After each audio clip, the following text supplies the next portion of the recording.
Okay, so imagine for a moment that your thoughts, the stuff floating around your head, Yeah. what if they weren't just ideas? What if they were actual things? Yeah, like tangible things, powerful ones. Exactly. Powerful things, capable of shaping your reality, even turning into actual wealth. It sounds a bit wild, but that's the really provocative idea we're diving into today. It was provocative. We've got this fascinating source here. It's an excerpt from a text, thinkchichi-1.pdf. And our mission really is to dig into it. Pull out the core Yeah, ideas. pull out the core insights and figure out what it really means when this source claims thoughts or things, and specifically how that might apply to, well, thinking your way to success, maybe even riches, instead of just, grinding away. Absolutely. In this text, it lays out some pretty bold principles, but crucially, it uses stories, right? Yeah. Real people. Hmm. We're going to unpack this idea of having a definite purpose, why you need this burning desire, the absolute must-have of persistence, and also this interesting twist, why opportunity often shows up looking like, well, like a problem or misfortune. Okay, so let's jump in. The first thing that really leaps out from the source is this core idea. Truly, thoughts are things, and powerful things at that, when they are mixed with definiteness of purpose, persistence, and a burning desire. For their translation into riches or other material objects. Oh, yeah. Yeah. It completely flips the script on how we usually think about success, doesn't it? It really does. We're always told, work harder, put in the hours. Endless toil, yeah. But this text is saying, no, riches actually start inside, with your state of mind, definite purpose. And it even says little or no hard work in that first step. That's pretty bold. It is a statement. But the author claims this isn't just like armchair philosophy. Okay, so how do they back it up? Well, they say it's grounded in 25 years of research, analyzing, get this, over 25,000 people. 25,000. Wow. Yeah, trying to understand the method. How did wealthy people actually get there? What were the principles they used? All right, let's see it in action then. The source uses a story, right? A guy named Edwin C. Barnes. Barnes, yes. He's presented as sort of the poster child for this thought into thing concept. So what was his deal? Well, when he first had this big idea, he had basically nothing, zero money. Didn't know the guy he wanted to partner with. Which was Thomas Edison, right? The inventor. Thomas Edison, yeah. And Barnes wanted to work with him, not just for him. That distinction is important in the text. And the source really emphasizes that his desire wasn't just a vague wish. It was definite, super clear partnership with Edison. Right. And most people, they just stop there. No cash, no intro, forget it. Impossible odds. Totally. But his desire was apparently so intense, the source says he traveled by blind baggage. Blind baggage? What's that? Basically, hopping a freight train illegally because he couldn't afford a ticket, just to get to Edison's lab in Orange, New Jersey. Wow. That is some serious commitment. Okay. As he gets there, how did the meeting go? Well, according to Edison himself, which the source includes, Barnes showed up looking like an ordinary tramp. Not exactly dressed for success. Not at all. But Edison said he saw something. Something in the expression of his face, which conveyed the impression that he was determined to get what he had come after. So it wasn't the clothes, it was the look. Yeah. The resolve. Exactly. Edison was impressed. He said he gave Barnes a shot because he could see Barnes had made up his mind to stand by until he succeeded. And here's where the source makes, its biggest point about this story, doesn't it? Mm-hmm. It says what Barnes said wasn't nearly as important as what he thought that counted. His thinking. Yeah. His appearance was bad, maybe he stammered, who knows. But his unwavering thought, that clear mental picture and determination, that's what landed him the chance. The source even says, if you could really get the importance of that one idea, you almost wouldn't need the rest of the book. It's that central. And, he didn't get the partnership right away. Far from it. No, he took some menial job first. A clerical job, yeah. Nominal wages. Yeah. Stuff Edison didn't care much about. But the source points out it was most important to Barnes. Because it gave him an opportunity to display his merchandise. Yeah. His determination. His readiness, exactly. So he's in the door. But then nothing. Months pass. And that big goal, the partnership, seems miles away. Nothing's happening on the outside. Right. But the source insists something was happening inside Barnes's mind. He was constantly intensifying his desire to become the business associate of Edison. Ah, so that links to that other idea in the text. When one is truly ready for a thing, it puts in its appearance. Precisely. He wasn't just waiting around. He was actively working on his own mental state, his readiness. The source says he was determined to remain ready until he got that which he was seeking. He didn't quit, didn't lower his expectations. Nope. The source quotes his internal thought process. I came here to go into business with Edison, and I'll accomplish this end if it takes the remainder of my life. And apparently, he meant it. That level of conviction. And it eventually paid off. But the source says opportunity often comes disguised, right? Slips in the back door. Yeah, disguised in the form of misfortune or temporary defeat. It loves a good disguise. So what was the disguise for Barnes? It was a new Edison invention, the Edison dictating machine, an Ediphone. Oh, okay. And apparently nobody else in Edison's circle was very excited about it. They thought it would be a really tough sell. A problem, basically. Exactly. But Barnes, he saw it differently. The source says he knew he could sell it. He saw the opportunity hidden inside the problem. So he stepped up, told Edison. Yep. Suggested he could sell it, got his chance, and guess what? He was incredibly successful. So successful, he landed a national distribution contract for the machine. And that led to the partnership he wanted all along. Directly, which resulted in that famous slogan, made by Edison and installed by Barnes. Wow. So he got rich. Oh, yeah. Probably millions. But the source argues the real win wasn't just the money. What was it then? It was the definite knowledge that an intangible impulse of thought can be transmuted into its physical counterpart. Yeah. He proved the principle to himself. He literally thought himself into a partnership and a fortune. Started a zip physically. But mentally, he had everything. The clear vision, the burning desire, the absolute refusal to quit. That internal state, that readiness, is what the text argues attracted the opportunity and gave him the guts to grab it. Okay, that's a powerful story. But the source also includes stories about, well, the opposite, right? Quitting too soon. Definitely. It offers a stark contrast with the story of R.U. Darby and his uncle, the classic 3 feet from gold tale. Ah, I think I've heard of this one. Probably. Darby's uncle gets gold fever, heads west to dig and grow rich. But the source says he didn't get that the real gold is often mined from. From the brains of men than has ever been taken from the earth. Yeah, bit of foreshadowing there. So he finds some ore. Finds ore, scrapes together money for machinery borrowing from family, including young R.U. Darby. Starts drilling. Things Yeah. look good. Hits a fault line. The vein of gold just disappears. Vanishes. Oh, no. So what did they do? They QIT. Gave up. Sold all the machinery to a junk man for a few $100 and went home. Ouch. And the punchline is?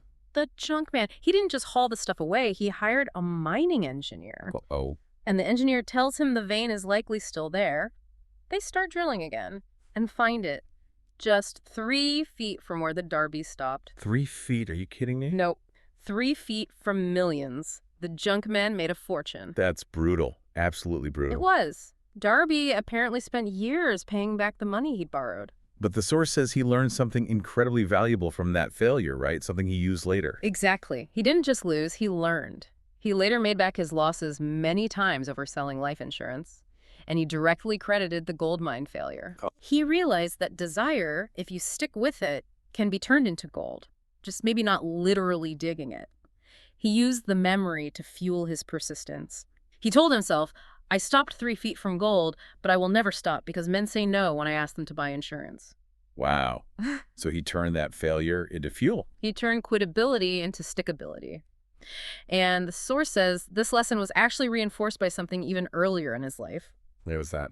The 50-cent lesson in persistence happened when he was a kid working at his uncle's mill. Okay. This young black girl, daughter of a sharecropper, comes up to his uncle, asking very quietly for 50 cents for her mother. And the uncle. Refuses. Tells her to run along home. She doesn't move. He refuses again, threatens her with the switch. Jeez. Each time, she just says, yes, sir, very quietly, but stays put, rooted to the spot. Her need was clear in her mind, her purpose definite. She just wouldn't leave. Wouldn't budge. The uncle gets furious, grabs a barrel stave, starts walking towards her. Darby thought he was going to hit her, but instead of running away, the little girl steps forward, looks right up at this big, angry man, and just screams at the top of her lungs, my mammy's got to have that 50 cents. Whoa. What happened? The uncle just stopped, stared at her, put the stave down, reached into his pocket, and gave her the 50 cents. Walked away muttering he felt like he'd taken a whipping. Incredible. Yeah. What did Darby make of that at the time? He was just stunned. Couldn't figure out what strange power this little kid had over this grown man. But he understood later. Years later, yeah. He realized it was her raw, unwavering persistence, her absolute single-minded focus on her definite purpose getting that 50 cents. It was an irresistible force. And he connected that back to the gold mine and his insurance sales. Directly. He said his stickability came from those two lessons combined. Every time a potential client said no, he'd see that little girl's face in his mind and think, I've got to make this sale. And he actually said most of his sales happened after the initial no. The better portion, yeah. The gold mine taught him the cost of quitting. The little girl taught him the power of simply refusing to be quit, mentally or verbally. So again, it's about that internal state, that mental shift from I give up to I will find a way, fueled by knowing exactly what you want. Exactly. Transmuting failure and observation into determination. That mindset, the source argues, is what generated his later success. Okay, one more big example from the source, Henry Ford. Another story about pushing past impossible. Right. Ford's story fits perfectly. He had this incredibly definite purpose to build a V8 engine, but with all 8 cylinders cast in one single block. Which at the time was considered Impossible. His own engineers, the experts, told him flat out, it's simply impossible. Couldn't be done. and Ford's reaction. No debate, just a command. Produce it anyway, followed by stay on the job until you succeed no matter how much time is required. Talk about setting expectations. So the engineers tried. They had to. They worked on it for 6 months. Nothing. A whole year goes by, still reporting back, boss, it's impossible. Must have been frustrating for them. Probably. But Ford didn't budge. The source says he just told them, go right ahead, I want it and I'll have it. Total conviction. His thought was fixed. And They kept at it. And then, the source says, almost like magic, the secret was discovered. The way to do it was found. so Ford's sheer determination, his unwavering thought, basically forced the solution into existence. That's how the source presents it. His determination won. It wasn't actual magic, obviously. It was the relentless application of effort driven by that unshakable desire and belief. The source even challenges you, the listener, to spot the secret right there in the story. It keeps coming back to that internal power, doesn't it? The desire, the belief, the persistence. Which brings us neatly to the underlying philosophy the source is trying to convey. It quotes that famous poem, right, Emily? I am the master of my fate, the captain of my soul. Yes, but then it adds its own spin. Which is Why that's true? It's true because we have the power to control our thoughts. That's the mechanism. control your thoughts, control your fate. Okay? And it talks about some kind of universal power, like in the ether. Yeah, it describes this universal power, this energy that adapts itself to the nature of the thoughts we hold in our minds, and it influences us naturally to turn those thoughts into their physical equivalent. And the scary part is, It doesn't judge. This power, this force, it works just as readily on destructive thoughts, poverty, fear, failure, as it does on constructive ones like riches and success. It just translates whatever signal you're sending most strongly. wow. So your brain becomes like a magnet. That's the analogy they use. Your brain gets magnetized with the dominating thoughts you hold, and that magnet attracts the forces, people, circumstances that harmonize with those thoughts. So if you want riches, You have to consciously, deliberately magnetize your mind with an intense desire for riches. You have to become money conscious, thinking about it, wanting it, until that desire literally drives us to create definite plans to get it. The thought fuels the action. okay, so your dominant thoughts are basically programming your reality, attracting matching circumstances. But like, how do you actually do that? How do you flip the switch from failure consciousness to success consciousness, especially if things aren't going great right now? And that, the source says, is the whole point of the book. To teach people that very art, the art of changing your mind's dominant tune. They make a really sharp distinction, don't they? Very clear. Success comes to those who become success conscious. Failure comes to those who allow themselves to become failure conscious. It's presented as a choice, an internal environment you cultivate. And one big hurdle they mention is judging possibilities by our own limits. Exactly. People dismiss the idea of thinking your way to wealth because their own thoughts are stuck in poverty or doubt. They use this funny example of a Chinese student visiting America. Oh, yeah? When asked what he noticed, all he could talk about was how the eyes of Americans were off slant. Chuckles. Okay, I see the point. We see the world through our own lens, our own limitations. Right.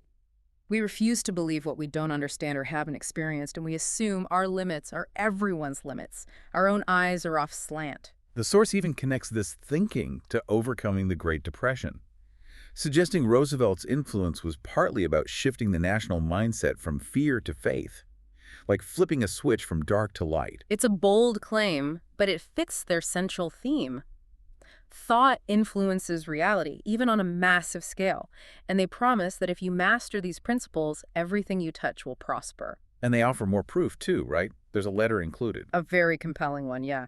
From Jennings Randolph, who later became a congressman. What did he say? He wrote to the author years after hearing him give a commencement speech back in 1922, a speech emphasizing this very principle of thought and purpose. Man. Randolph says that single idea planted back then was responsible for the opportunity I now have to serve the people of my state and for his future success and influence.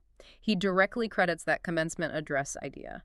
That's incredible. A real-world endorsement from someone who achieved a lot. Absolutely. And his letter basically begs the author to put these principles into a book, to give Americans, especially young people and those hit by the Depression, practical steps on how they can convert ideas into money. He even suggested adding things like self-analysis charts. Making it really practical. And the author adds a personal touch, saying the success of Randolph, a friend for nearly 25 years, and his own son are tied to this same principle, reinforcing that it's not theory, it's something that works in real lives. So the big takeaway from the source is, these aren't new ideas the author just invented. Not at all. They're presented as principles distilled from the experiences of over 500 successful people who mostly started with nothing. They worked for them, and the source claims you can put them to work for your own enduring benefit. And it's easy. Well, they frame it as easy, not hard, implying the real work is internal, the mental shift, not necessarily the physical struggle. It's about learning to direct that inner power. Okay, so wrapping this up, this source makes a really powerful, maybe even unsettling case that our thoughts are far more potent than we might realize. Yeah, especially when they're laser-focused by a definite purpose, supercharged with that burning desire, and backed up by sheer stubborn persistence. They seem to have a genuine power to shape our reality, including our finances. It pushes back hard against just relying on elbow grease. It insists success starts inside, that conscious shift away from dwelling on failure towards actively cultivating success consciousness. And those stories. Barnes showing up like a tramp but getting his chance because of his mindset. Darby learning that million-dollar lesson just 3 feet away, and from that persistent little girl, Ford demanding the impossible and getting it through sheer will. They all point to the same thing. Opportunity often hides in plain sight, sometimes disguised as a setback. And failure isn't final, it's data if you analyze it and refuse to let it define your thinking. Which kind of leaves us, and you listening, with a final thought, doesn't it? This source is full of examples where opportunity was hidden, where failure taught the biggest lessons. So, what challenge or setback are you dealing with right now? Could applying that intense focus, that definite purpose and persistence, reveal your own 3 feet from goal just waiting to be uncovered? Or is that thing everyone says is impossible for you actually just waiting for your unwavering mental command right past the point where others would just give up? The power this source passionately argues lies within. It lies in mastering your thoughts, controlling your desires, and directing that inner force towards what you truly want.